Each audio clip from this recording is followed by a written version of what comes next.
Welcome to Satsang.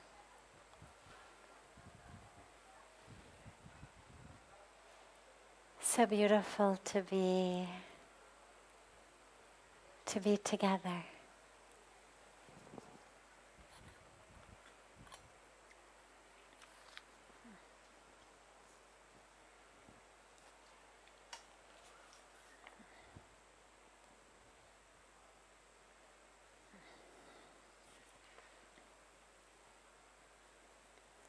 Having my own ideologies and my own philosophies is resulting in conflict between me and my family members, parents, siblings, etc. How to lead a life with my own principles without creating problems for others? When should I compromise? And when should I be stubborn?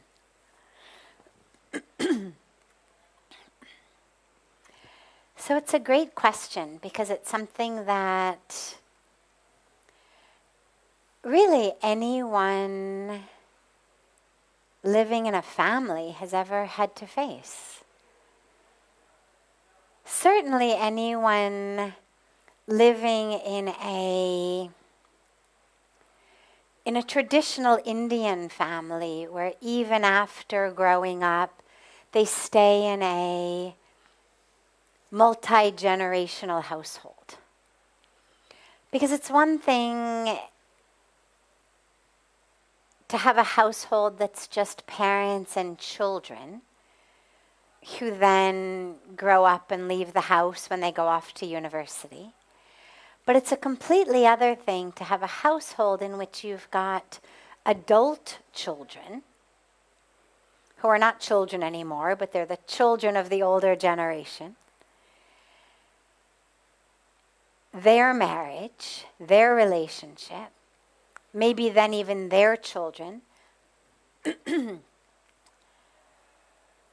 It's very frequent, and especially more so these days, that you start to see these sorts of clashes.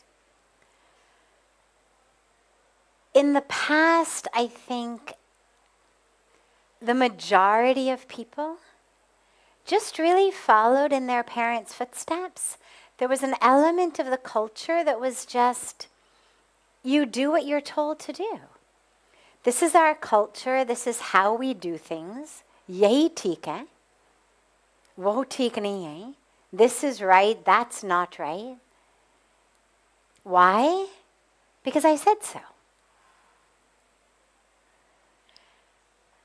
And that was really enough for most people at that time. It's one of the things that we see so frequently in struggles now because the parents say, my God, I never would have spoken to my parents like that. Mere mein kabhi aise himmat nahi tha. I never had that courage, that strength, or even you could say that rudeness to talk to my parents like that. And they think that their children are being rude because when they were young, it would have been seen as rude to talk to their parents like that, to question. But what's happened just in really a couple of decades, barely even, really sort of one generation, we're now just at the beginning of the next generation of it.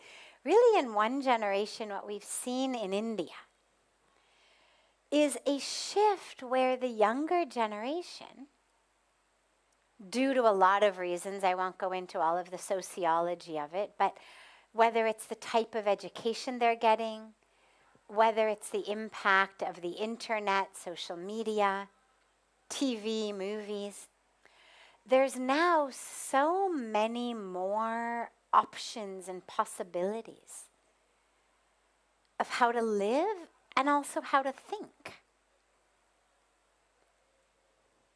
few decades ago, in most villages of India, you knew that which you were raised with.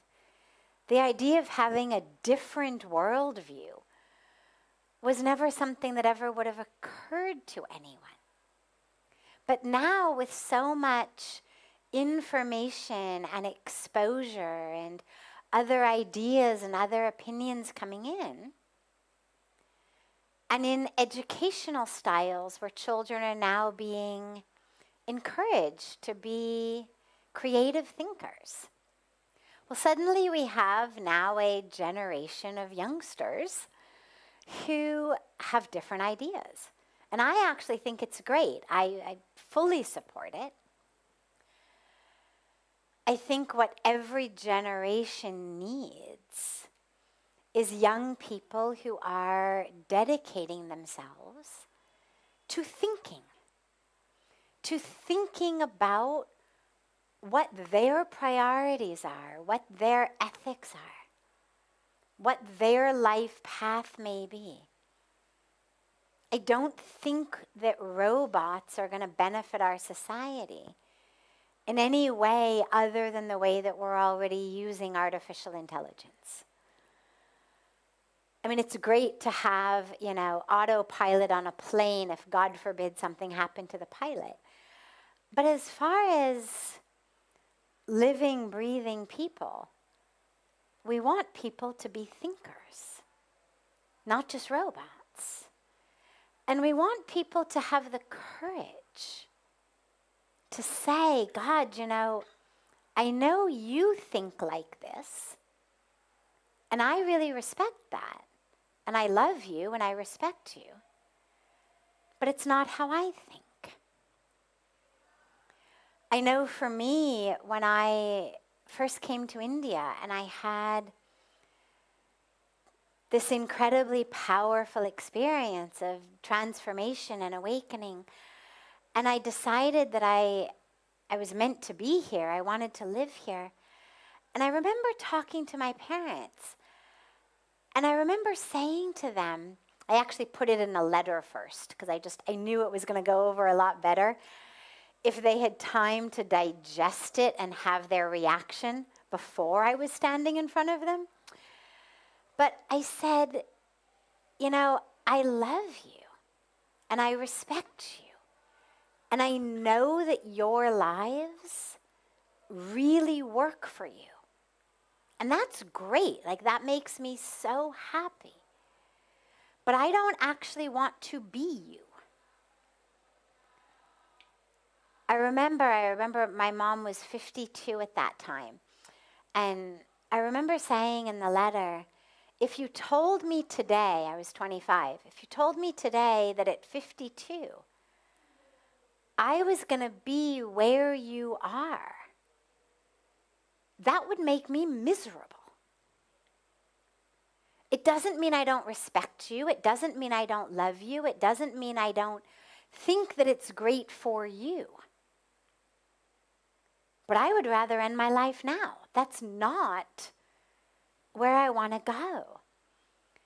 And I said, if I get on the same train that you got on, it's going to take me to the same destination.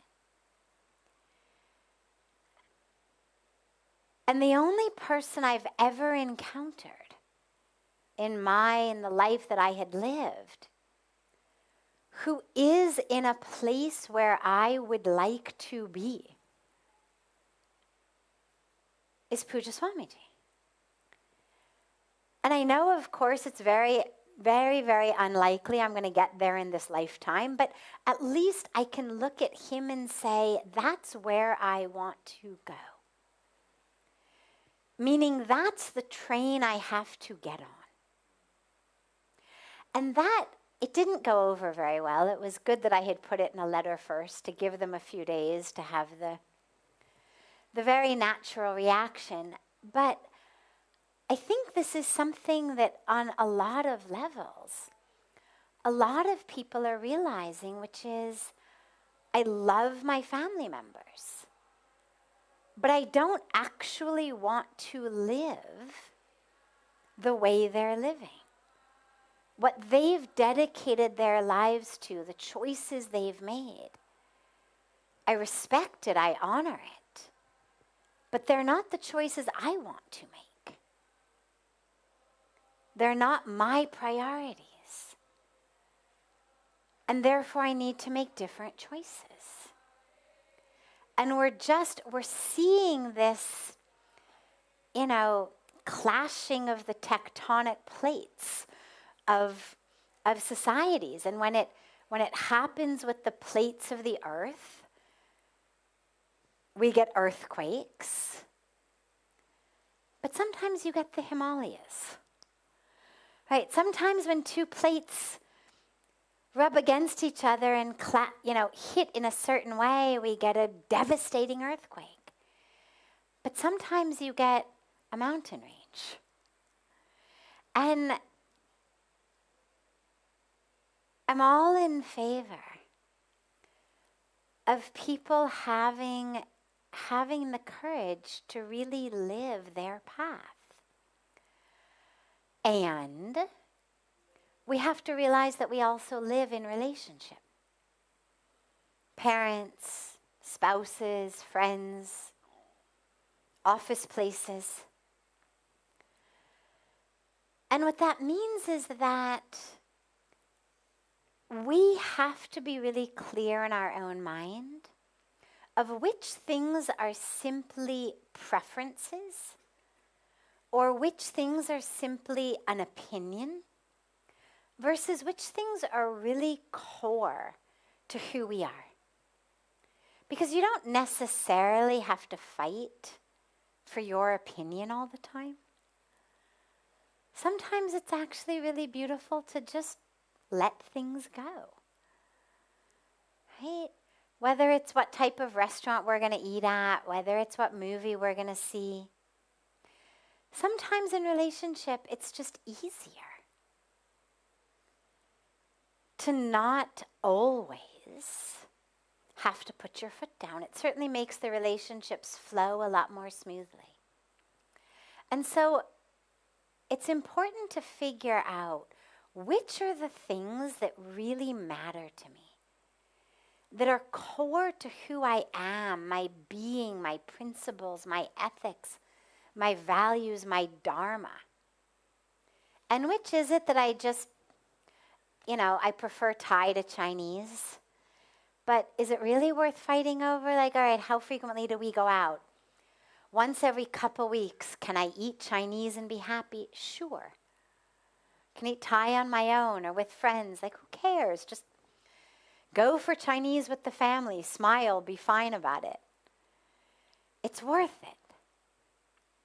The end result of the joy and the peace of being together for a family meal far outweighs the fact that you're going to enjoy a Thai dish more than a Chinese dish. But when it comes to your real principles, I think it's important to have that courage to live them. But here's the key. Your dharma may be to live it, but your dharma is not to shove it down someone else's throat.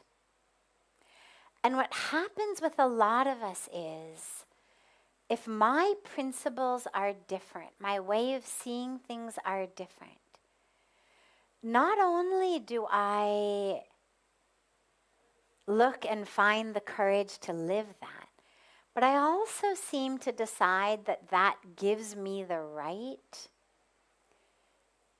or even the duty, God forbid, to be the moral police, to suddenly be your guru, self-appointed, and to convince you that my way is right. And that's where you get a lot of conflict.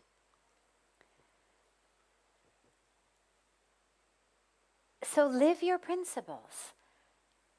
If you're in a family, in a relationship with people who really love you and themselves are not too stuck,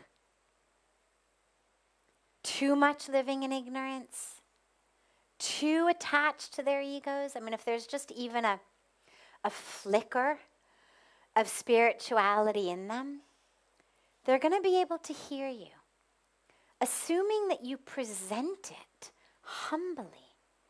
What most of us do is we say, I don't agree with you, and here's what I think, and here's why I'm right, and this is why I'm going to do it, and you should listen. Well, that whole energy is actually very offensive.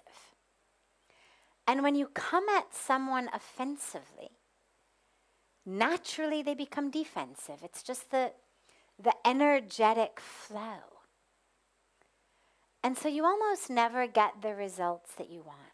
Instead, can you be humble? Can you realize that just because something is your principle doesn't mean that you are objectively right and everyone else is wrong?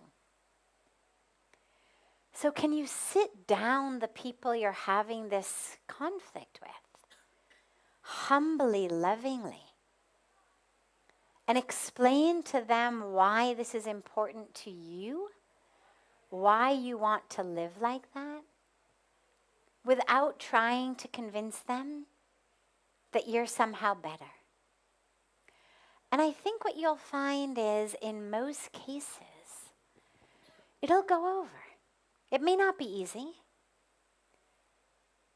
but assuming that it's not every small thing and people don't start to feel like you're on this high horse and you're picking at them, everything, and judging them, if they really love you, they'll come around.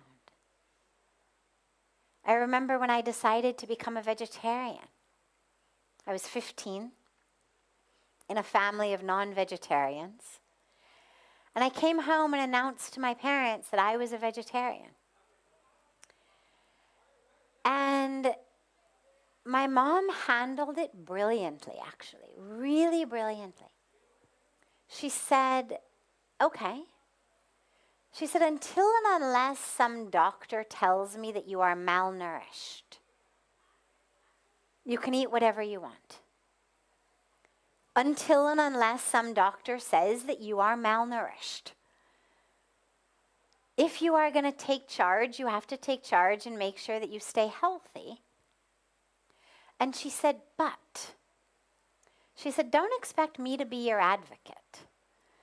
She said, when we go to people's houses, or we go out to a restaurant with friends or family, and people want to know why you're vegetarian and they pressure you, she said, don't look to me to come in and be your advocate and save the day. She said, you're on your own. You want to make this choice? You will do your research. You will figure out what to say to these people. Because don't come crying to me that people are trying to change you. If you're going to take this decision,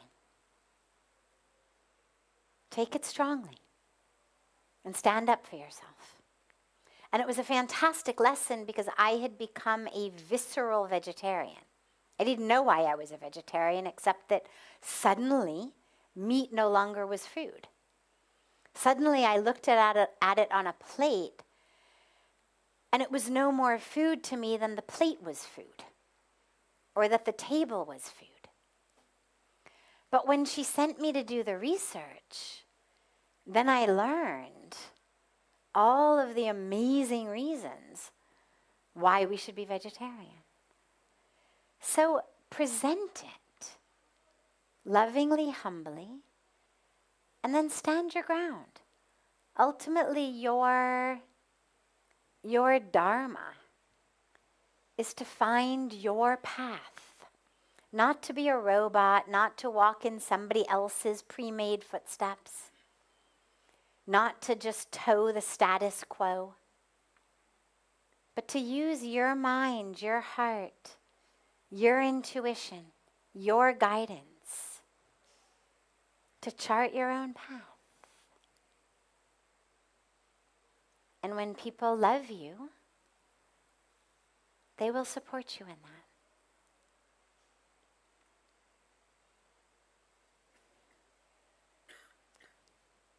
Any questions? Here, anyone? Yes. Good evening. My name is Ola. We have a philosophy of yoga lessons, and it was told to us not to let emotions and feelings to control your life. And it's difficult for me to understand how to not to let it happen. Because emotions, it's like you enter in the water and there is a wave coming and you're already like there, so you can't do nothing. So. Great. The waves of emotion. What do we do? How do we not let them run our life? So let's stay with your metaphor of the waves in the ocean.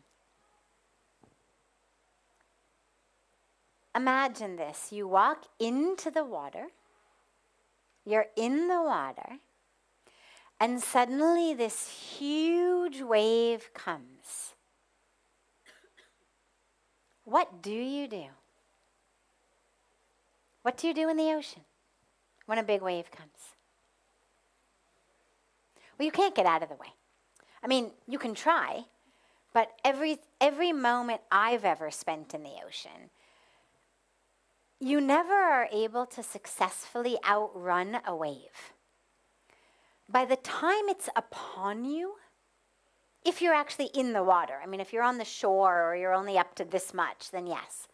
But if you're actually in the water and a wave is coming, by the time it's there, you'd have to have a surfboard to get out of the water faster than that wave. So what do? When the wave comes, think about it. Those of you who spend time in the ocean swimming, a big wave is coming.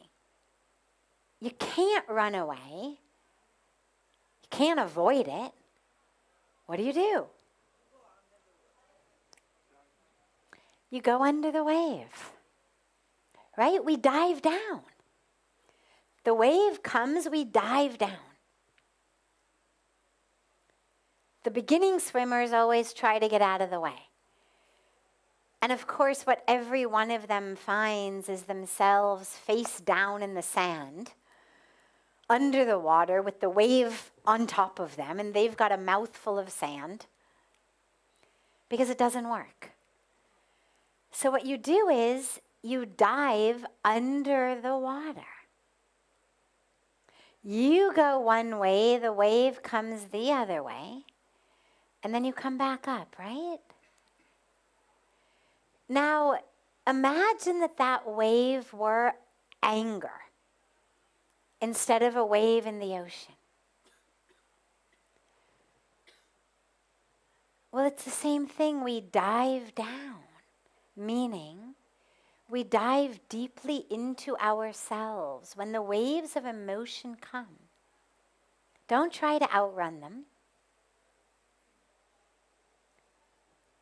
It's the time to sit down, close your eyes, bring the awareness to your breath. The emotion is in the neurons of your brain. That's where it lives. The longer it lives there, the more impact it's going to have on your body. It's going to send signals to your adrenal glands. They'll secrete different hormones. But the actual emotion begins and lives in your brain. You see something, you hear something, you think about something, you read something.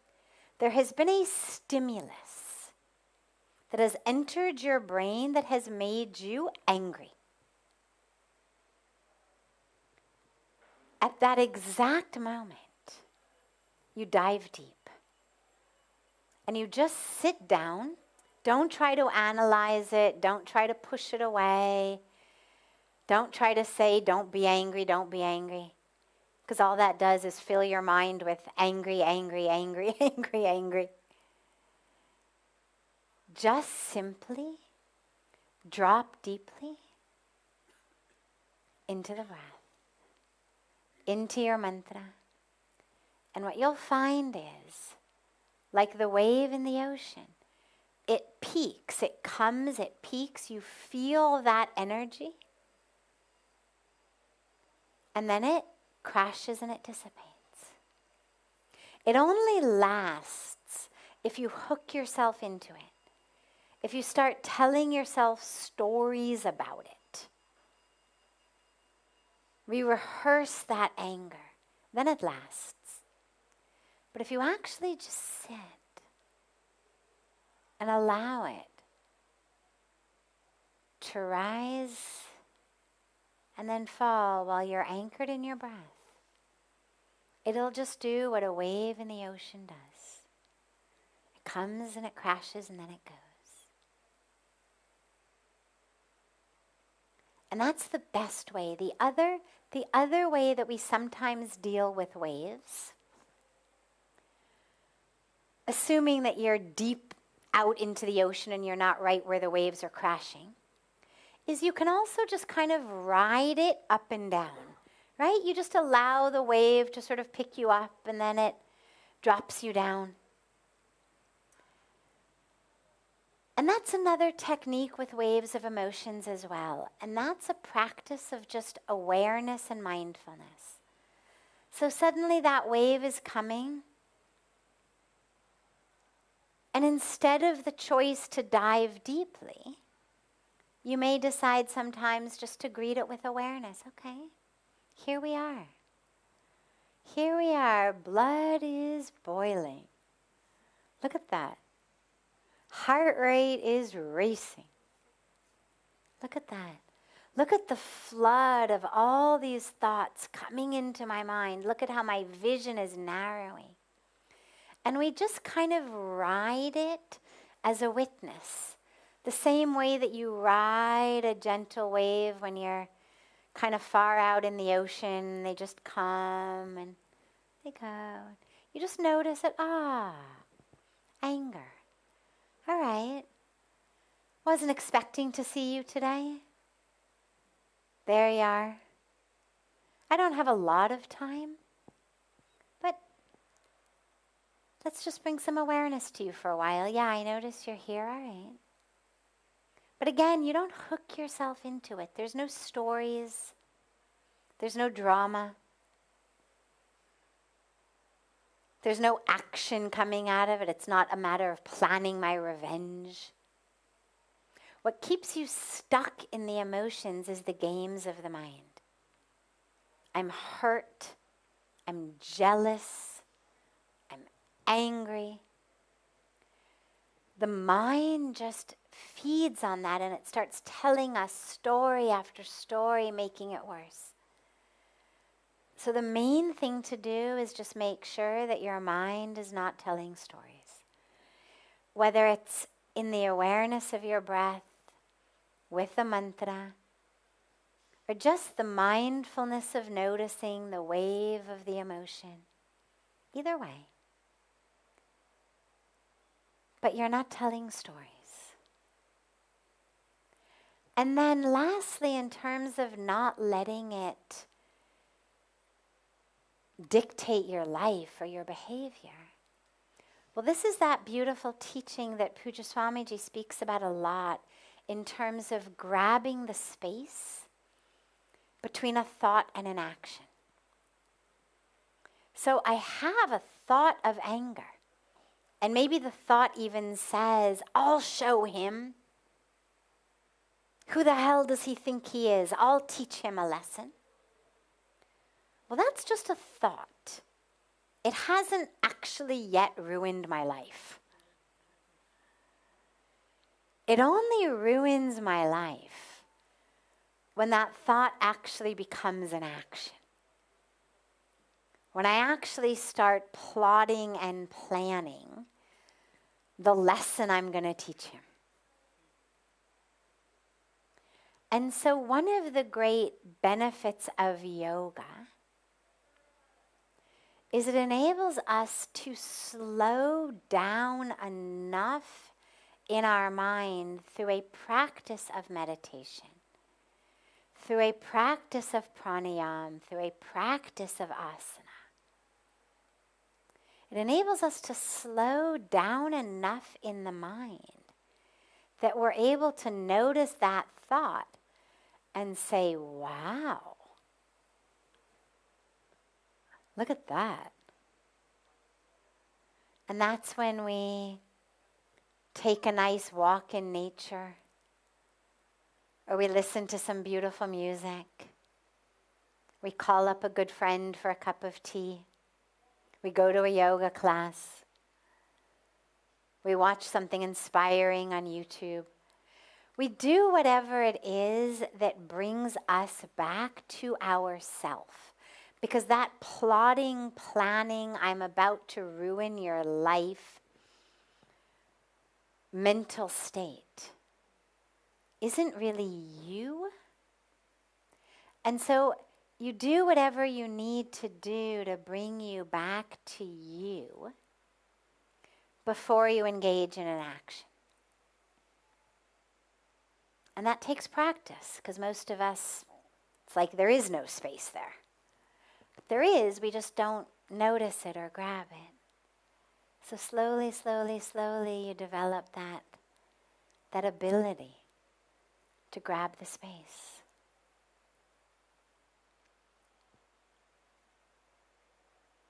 Other questions?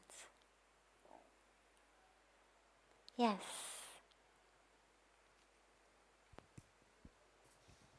Pranam Sadhviji. Pranam. How can we minimize our carbon footprint? Great. How do we minimize our carbon footprint?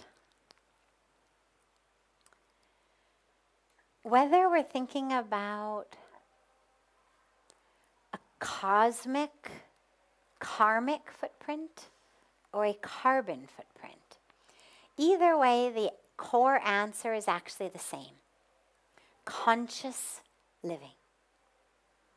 When I'm not living consciously, my karmic bank account is just growing and growing and growing and growing, and I'm going to have to keep coming back until that thing gets emptied. And when I'm not living consciously, my carbon footprint also keeps growing.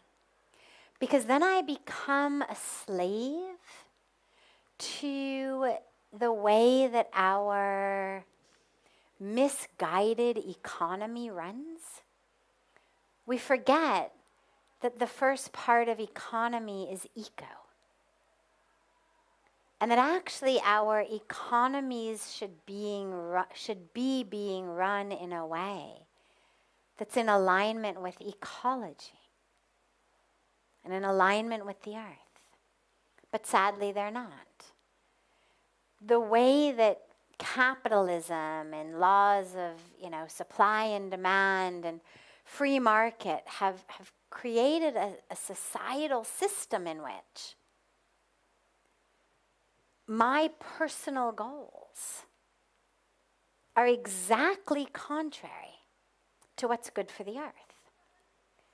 The more I let things be, the less I touch, the less I pollute, the less I change the earth, the less money I make.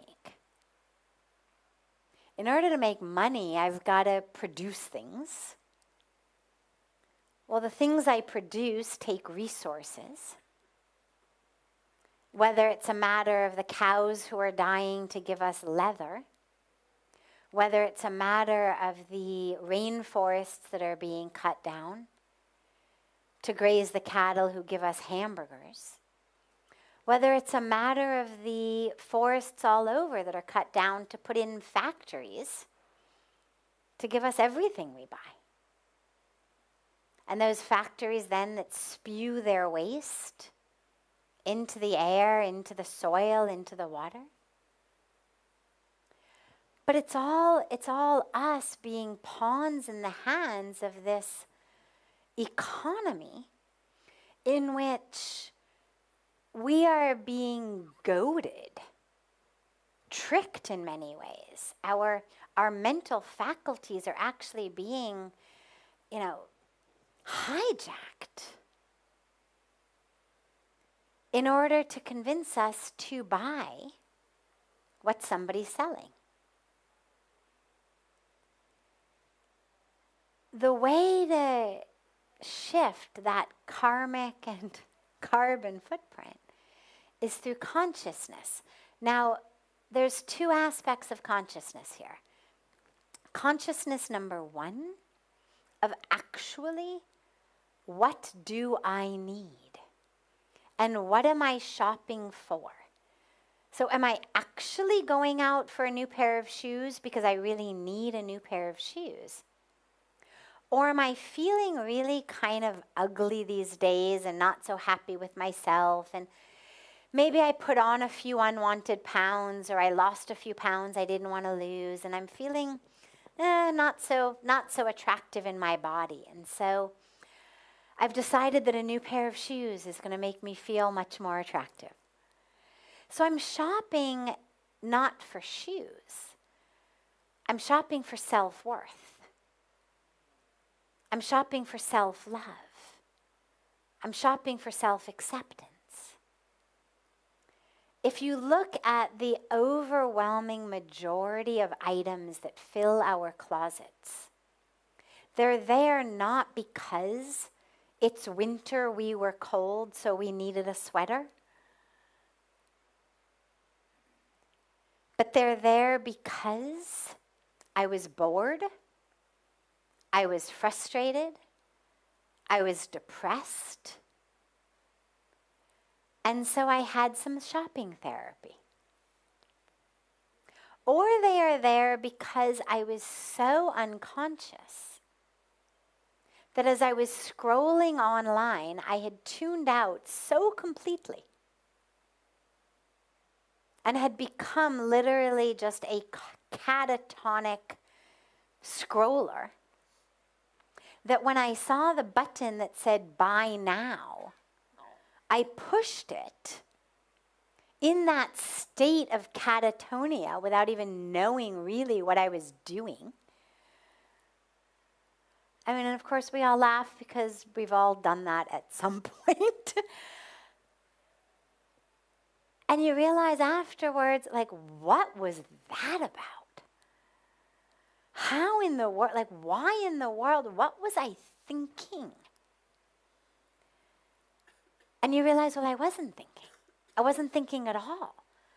My brain was completely off. I remember one of my favorite facts from my days studying neurology, which was that we burn fewer calories watching TV than sleeping.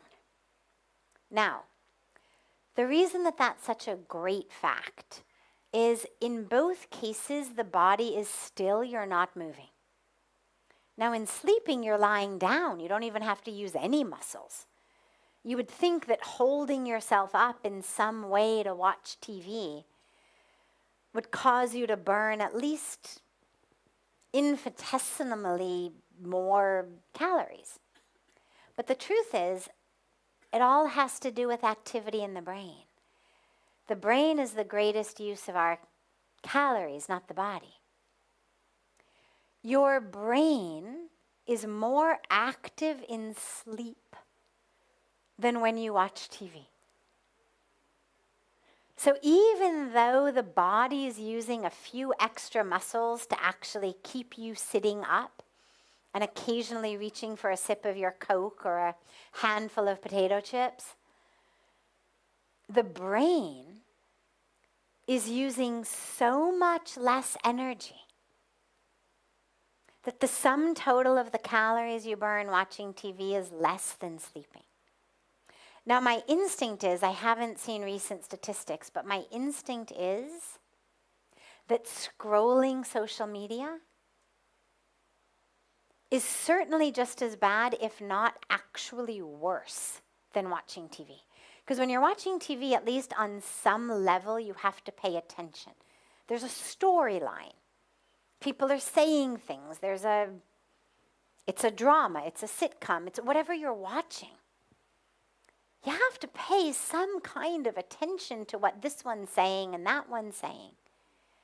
Whereas on social media, you don't even actually really pay attention. So my guess would be that our brain is so asleep that we are burning less calories than not only when we sleep, but then also when we watch TV. And I mention that because it means our brains are off. And at least while you watch TV, you're not spending money. Unless you're watching those like home shopping network things, but mostly you're not spending money. But now on social media, with all the advertisements, it's become click here, click here, click here. So we're constantly consuming in that state of catatonia.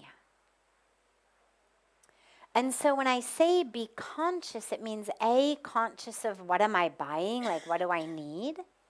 But B, it means quite literally, make sure you are awake before you buy. You know, I mean, count down from 100 to 0, subtracting 3s before you buy anything online. Like, make sure that your brain wakes up. Do some multiplication tables. Do something to at least wake up your brain before you click here. The second part of being conscious, though, is the consciousness of actually the cost of the item. Most of us pay attention only to what's written on the price tag, but we don't pay attention to the actual cost upon the earth of that item. And that's a huge impact on our karmic footprint and our carbon footprint. Because there's a lot of items that are really cheap because they've been produced in sweatshops by women and children working in horrendous conditions. Because that factory cuts corners and doesn't treat its waste.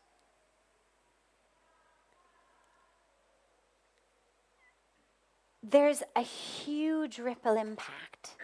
And so if you want to really be careful of both of these footprints, you've got to become a conscious consumer.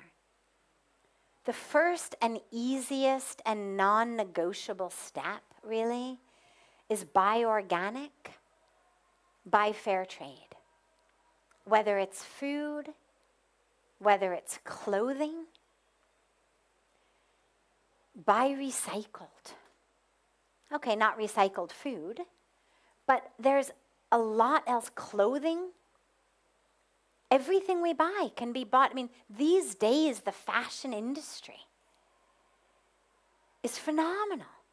They're doing incredible things with recycled, not only recycled fabrics, but recycled bottle caps, recycled everything. I mean, when I was a teenager, so we're going back 35 years, I used to have a pair of cowboy boots. You know, the look was jeans and cowboy boots. And I had a pair of cowboy boots that were made from recycled tires. So instead of being leather, they were this hard rubber. They looked like leather. They looked like full-on fashionable cowboy boots. But they were actually made from recycled tires.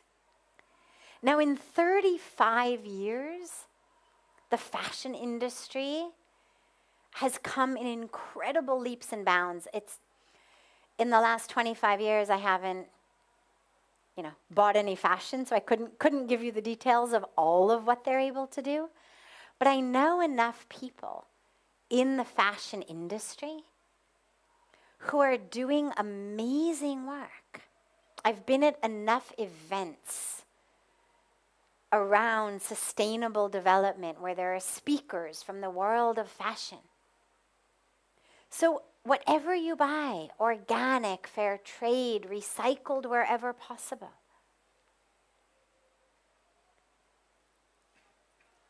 And then do some research.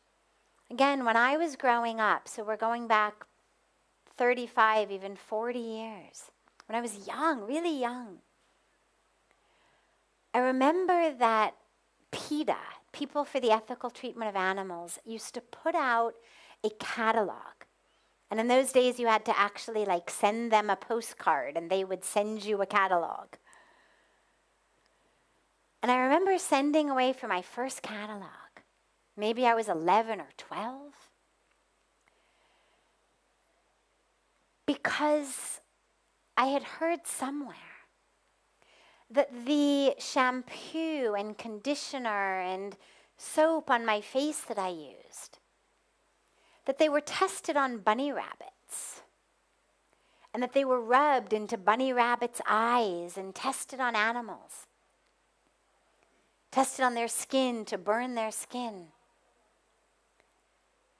And PETA put out a catalog that, again, in the days without any internet, without any computers, without any of that, put out a catalog of all of the major brands of everything you needed to buy. I was never much of a makeup wearer, but they had all of the different cosmetics, everything, and all the different brands. And then they would rate them based on, were there animal products in it? Were they tested on animals? Were they made in the rainforests by cutting down or otherwise harming the rainforest? I forget all of the different, ways, but these days, 35, 40 years later, I am sure that in 10 minutes on Google, you could come up with all of the research you needed of the companies that you could buy everything that you actually need to buy from, who are eco-friendly, who are sustainable, who are organic, who are fair trade, who are recycling. I mean, there's just no excuse anymore for unconscious consumption. We have all of the information at our fingertips. Amazon will deliver whatever you want. I mean, again, in and of itself, not a great environmental alternative. But the point is, it's accessible. Yes, if you can buy it in your local store, nothing like it. But everything is now available. And so all we have to do really is commit that we're going to be conscious. What we eat, what we wear, what we buy, how we live. And then slowly, slowly, slowly, our carbon footprint gets a lot less. And along with it, beautifully, your karmic footprint gets less. And so it serves you on your karmic journey, and it serves the earth. Yeah. Are there any other questions? Yes. Last. Pranam. I'm happy that I'm here. About 20 years ago, when I was a student, I left home twice to become... Is your microphone not on, by the way, maybe? Oh. I left my home twice to become a saint because I knew that I had nothing to worry about with respect to family matters. Sandeep ji, उनको जरा mic के साथ थोड़ा सा help कर देना ना, वो पकड़ लेंगे. 20 years ago, when I was a student, I left 2 times my home to become a saint. And I went to the Himalayas, came here, and many other places. But ultimately, I ended up doing my education and living family life or worldly life. So after 20 years ago, later, I'm wondering what God really wants. Because these 20 years only, I had suffering from all directions. So why don't give me a chance to become what I wanted to become that time? So if you made this decision 20 years ago, and now you're in a family situation. Presumably you have children? Do you have children? You're single. Acha, so you just lived a normal career life, but you didn't get married. Okay. Okay. And everything, like doing education. I'm an IT software engineer.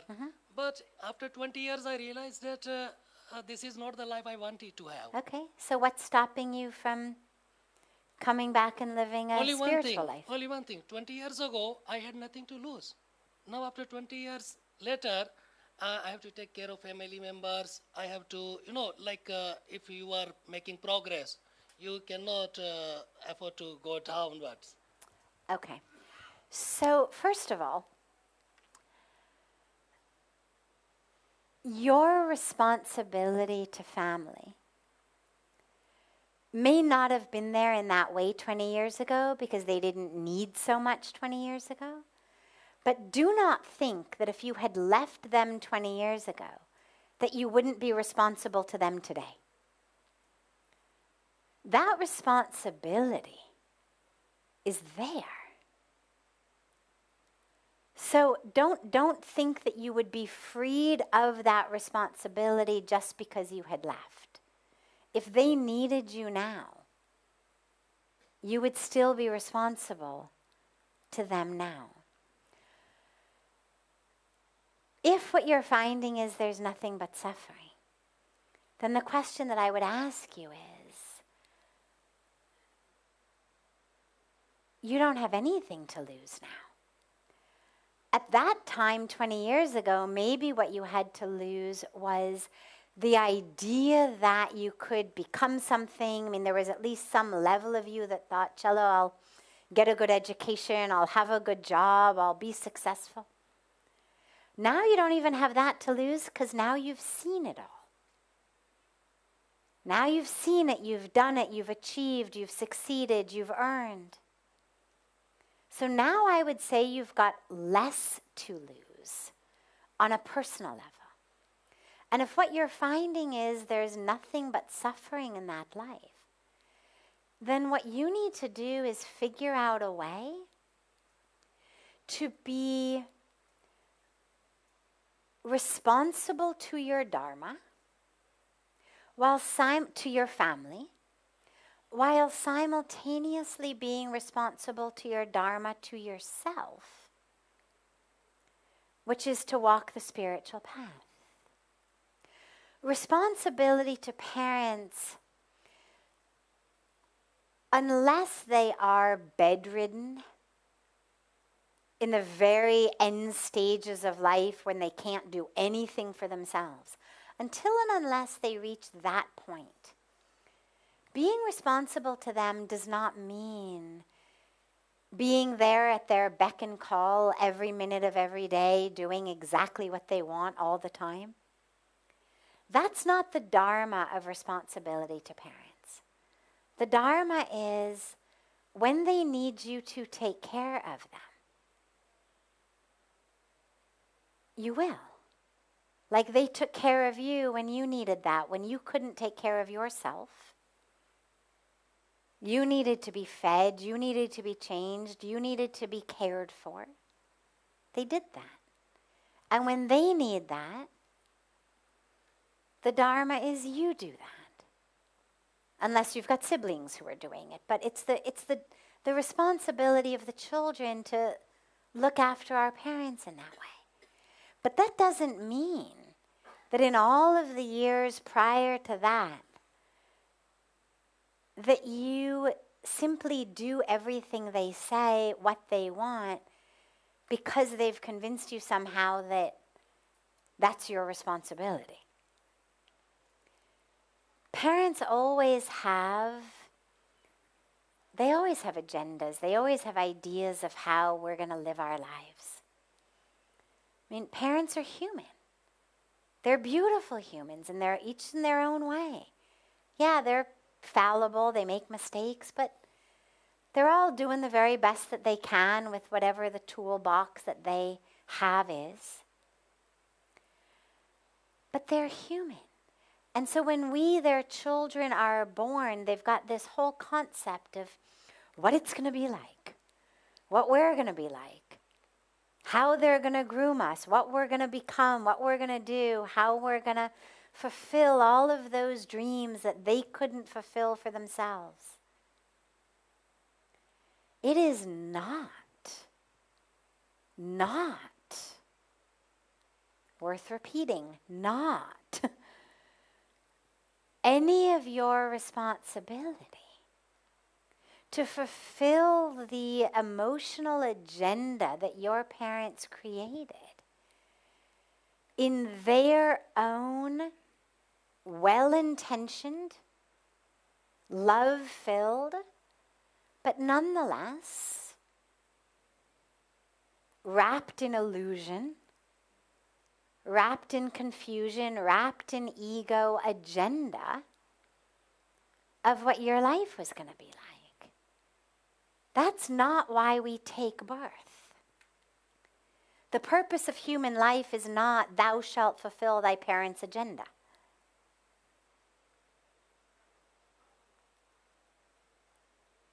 So what you need to do is find a balance between fulfilling what is your dharma, which is making sure that their needs are met, making sure that they are taken care of, making sure that they are looked after, but simultaneously recognizing that you have a dharma that is not be their puppet. And if your dharma is pulling you onto a spiritual path and it's been pulling you there for 20 years, now would be the right time. I mean, there's a reason you didn't get married and have kids. It would be a lot more difficult to make that decision now if you had. But it's like you've been preparing your whole life knowing that you were going to walk this path. Now is the time to have the courage to walk it. And they will adjust in the same way that parents throughout the millennia have adjusted to their children walking their own path. There's a beautiful, beautiful poem by Khalil Gibran, who's one of my favorite poets. And it's called On Children. And you should read it because it's a poem written to parents telling them how to be good parents. And the gist of the poem, I hate trying to quote him because I always get it wrong and he's so beautiful. But the gist is they come through you, but they are not of you. They do not belong to you. They belong to life. They belong to the movement, the flow of life. And there's a beautiful line that says, you may try to become like them, but do not try to make them like you. Find that poem. Go and Google that poem because it's a beautiful teaching on actually what a parental role is supposed to be. And it's beneficial for parents as well as children, because as parents we can learn. And as children we're able to understand, oh yeah. Because we also understand our role in the poem. But the gist really is, it is not right for them to paralyze you. And it is not your role or your duty or your dharma to be paralyzed by them.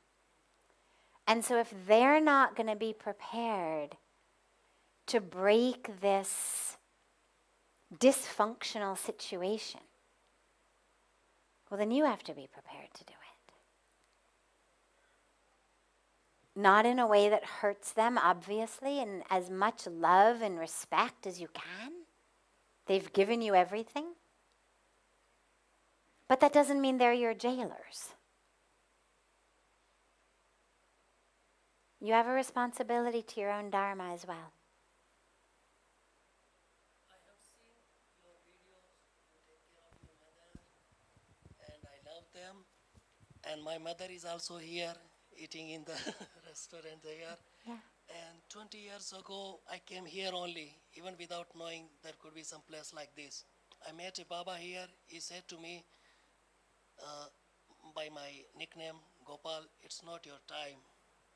Go to Badrinath. Badrinath is calling you. I didn't know where Badrinath is. Shiva is there or Vishnu is there, I didn't know. I went there. I came back. He told me, you go back to your home and your time will come. I'm still waiting. Abhagya Same. And my father left 7 years ago. So I feel very obliged that I have to be there with mom all the time. I have family, sister, brother, everybody, but family drama happens. So I think I'm just waiting that, yes, my mother is there, so I have to be there. Okay, well, bring your mom here. Yeah. There's a lot of ways to do that. And by the way, walking a spiritual path doesn't mean that you have to change where you live. There's no rule whatsoever that says you cannot live in the home with your mother and live a spiritual life. That's not what I'm saying at all. Many, many, many spiritual people have lived and taken care of their parents. It's a beautiful seva. I'm talking about how you spend your time and your energy. You can walk a spiritual path being at home, keeping mom company. And it sounds like that's exactly where you're physically supposed to be right now. But now is the time for you to be focusing on your spiritual path. And you know what? It'll be good for mom also. Because the more on a spiritual path you're walking, the more it'll bring her on that path. You can walk that path together. Beautiful. Have a wonderful rest of your evening in this beautiful, amazing, windy monsoon, glorious weather on the banks of Ganga. A beautiful morning and day to our family joining us from all over the world. And I look so forward to being together with you all tomorrow. And so much love.